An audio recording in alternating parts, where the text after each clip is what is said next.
Before we get started, let's go over our objective for today. So I will know how and why England attempted to start a colony in North America. Now we're going to look at some of the vocabulary that we're going to see in the text. So our first one is drought. We can see in the text right here the word drought. It says, then a drought or a long period without rain may have caused the American Indians to stop providing supplies. So, drought right here has a comma after it.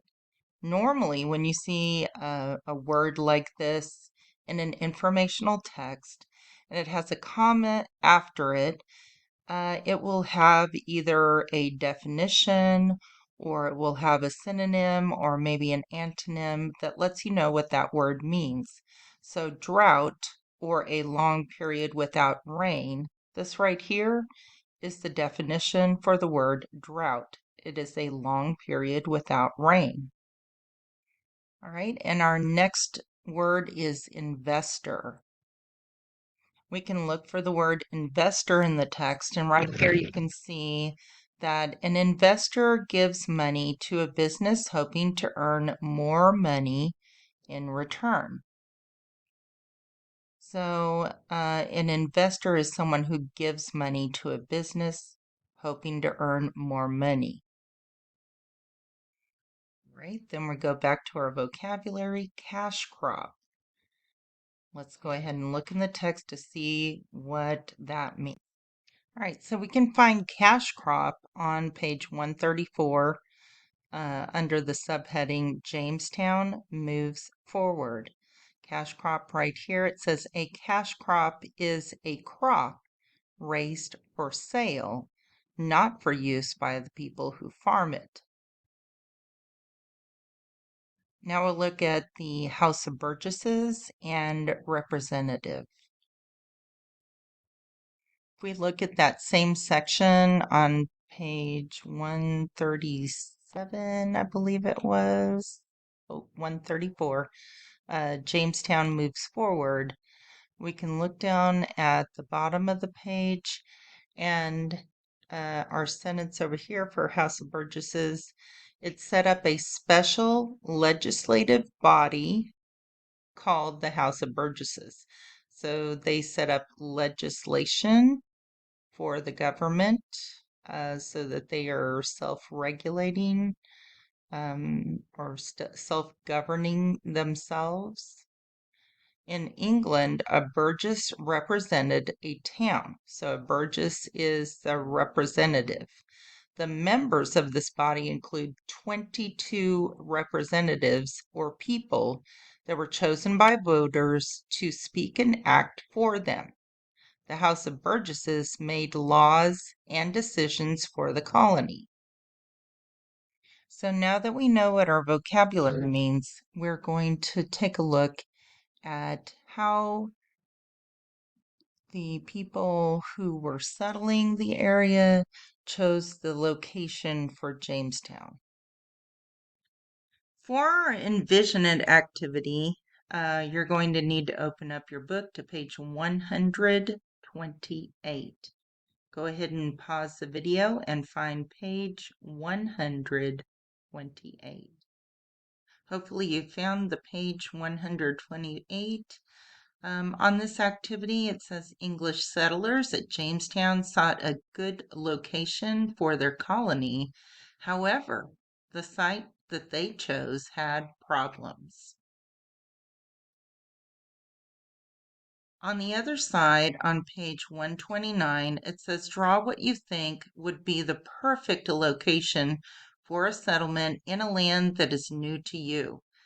Think about the things that you will need to be able to survive. So you need food, you need water, you need shelter.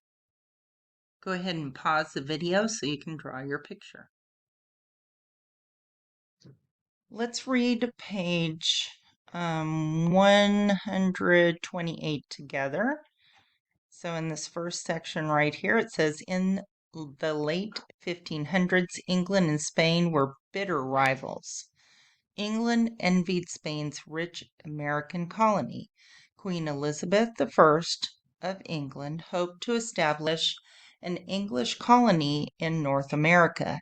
It took many years and several failures before a successful colony took root.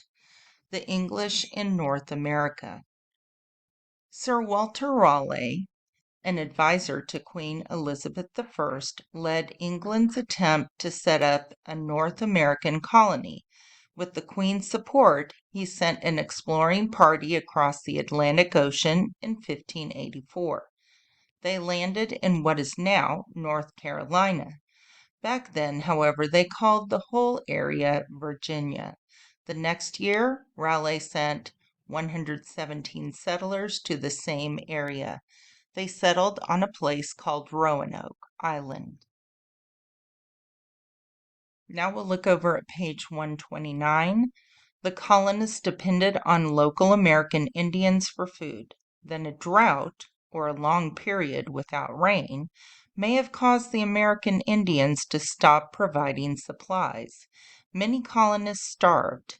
In 1586, the survivors returned to England. Raleigh sent another 150 settlers to Roanoke Island the next year. They also sought help from American Indians. However, arguments between the two groups led to more food shortages. John White, the colony's leader, decided to go back to England to get help. He could not return until 1590 because England was at war with Spain. When White finally arrived at Roanoke, no settlers could be found. Adding to the mystery was a carving on a tree, Croatoan. This was the name of friendly American Indians nearby. White never found the missing colonists. The failed Roanoke settlement became known as the Lost Colony. So now we're going to look back over at page 128, and it asks us to, in question 1, identify what Queen Elizabeth might have said to Sir Walter Raleigh about attempting to start a colony in North America. When you're thinking about what to put for this answer for this question, remember that England and Spain were bitter rivals, and England envied Spain's rich American colony. So Queen Elizabeth wanted to establish that English colony in North America so that she could get, riches. She could find gold like the Spanish did. She could, create cash crops and so forth in America to make her country richer. For question number 2, we're going to complete the timeline by explaining what happened in the years that are not filled in. Remember, this is similar to what we looked at in the key ideas. All right, so instead of a vertical timeline like we looked at in the key ideas, we're going to be looking at a horizontal timeline.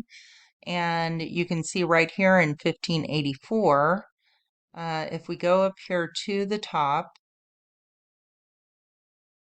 we can see that right over here we got 1584.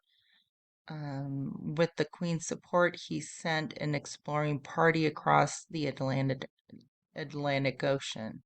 So we can underline this. He sent an exploring party. Oops. Go back just a little bit, and we'll just highlight that. An exploring party across the Atlantic Ocean. So that portion right there, you can underline it or highlight it, whatever you need to do, and then go ahead and fill it in the box down at the bottom. All right, so now let's go back over here and remember that we were going to be looking at our next box, which is right over here, 1586. And then on the next page, your next date will be, see, 1590. So around that time, you'll need to go ahead and look at those dates. When you're trying to fill these things in, it's always good to look for the date and then see whatever sentence, is goes along with that date and find what the sentence is talking about and then just fill in the information. You can do that yourself. Next, we'll read page 130 and complete question 3. Success at Jamestown.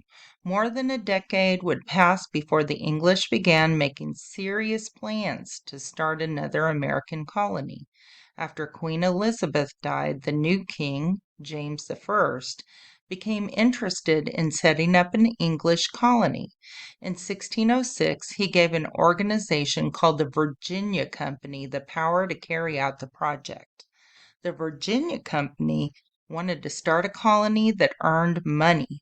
In order to fund the project, the company invited investors to buy shares or part ownership of the company. An investor gives money to a business hoping to earn more money in return.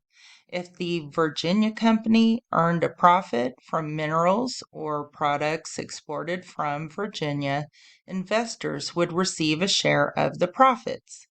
Meanwhile, the company could use investors' money to pay for the project. So over here where it says question number 3, it says complete the sentences to explain how Virginia Company worked. Investors provided. Okay, so let's look at our text. An investor gives money. So what would they provide? What would they give? Investors provided money. And then we can go down to the last part. Colonists exported. So let's look in our text over here and find out where it says colonist. Okay, so we've got if Virginia Company earned a profit from mineral rights exported from Virginia, investors would receive a share of profits. So it would be minerals or products exported. So colonists exported minerals or products. So now we're done with that portion and we're going to be moving on to answer question 4.